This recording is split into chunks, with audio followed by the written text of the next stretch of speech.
সুব্রতর আসার কথা ছিল, এলো না কেন? আমি তো কাজ করবো ওকে নিয়ে বসে। সুব্রতর ফোন নম্বরটা আমি ঠিক জানি না। ব্লক আসতো আর কি, খুবই প্রশংসার যোগ্য। দিল্লিতে সেসব পলিসিটাকে টাইম টু টাইম ম্যাক্সিমামই আসতো আমাদের তোমার সেটারও হাই ফরেন থেকে, একটা বছর প্রায় আমরা থিয়েটারও একবার এসেছিল, খুব ভালো দেখতে ওভারে গিটার বাজার আসতো আমাদের, যাতে মার্কেটিং এ ছিল সে ওরা তৈরি করতে দেখা যাচ্ছে যে মানে কেমন বিভিন্ন জায়গায় এই করা হতো তৈরি করার ফলে ফেব্রিকেশন হলো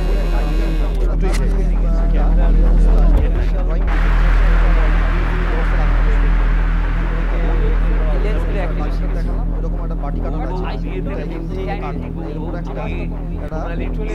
রেডিয়াস মানে আমি যখন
এমনি ইন্ডাস্ট্রিয়াল এমপ্লয়ি, মেকানিক্যালে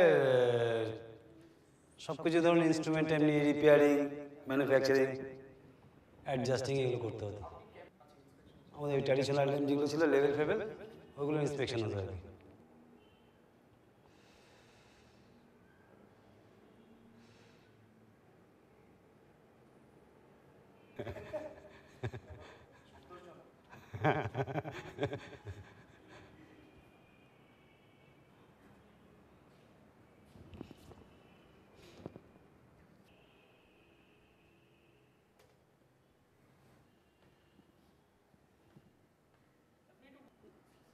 অভিজ্ঞতা মানে বলতে গেলে এমনি না, মানে এখানে একটা জব স্যাটিসফ্যাকশন, মানে আমার এখানে খুব ভালো লেগেছে আর কি।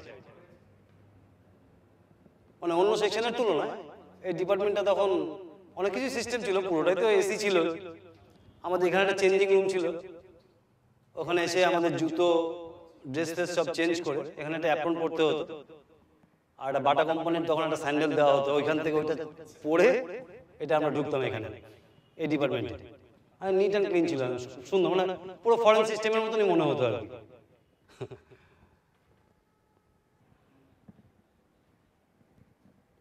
না না, সেটা ওই যে পার্টসের কিছু গন্ডগোল থাকার জন্য আমরা যথেষ্ট চেষ্টা করতাম যে সব ক্যামেরাই একইভাবে তৈরি করার জন্য, দেওয়ার জন্য। মানে ওটা আবার কিছু কিছু মানে মিস হ্যান্ডলিং এর জন্য হতে পারে, তো ওই ধরনের রিপোর্ট এমনি আমাদের কাছে খুব কমই ছিল। মানে আমাদের এখানে প্লাস মাইনাস ছিল টলারেন্সটা 5 ফুটের মতন গেস ফোকাসে, সেই হিসেবে একটা যথেষ্ট সুবিধা ছিল অন্য ক্যামেরার তুলনায়। আর লেন্সের ফাংশন তো খুবই সুন্দর, ফটো দারুণ উঠতো প্রত্যেকটা, মানে যে কোনো কেউ বিয়ে বাড়ি বলুন, মানে ট্যুরের ছবি বলুন, বা ইনফিনিটি ফোকাসের ছবি বলুন, খুব সুন্দরই হতো। সব দিক থেকে চিন্তা করলে আমাদের ক্যামেরাটা অনেক ভালো, মানে এভার লাস্টিং বলা যেতে পারে। হ্যাঁ হ্যাঁ হ্যাঁ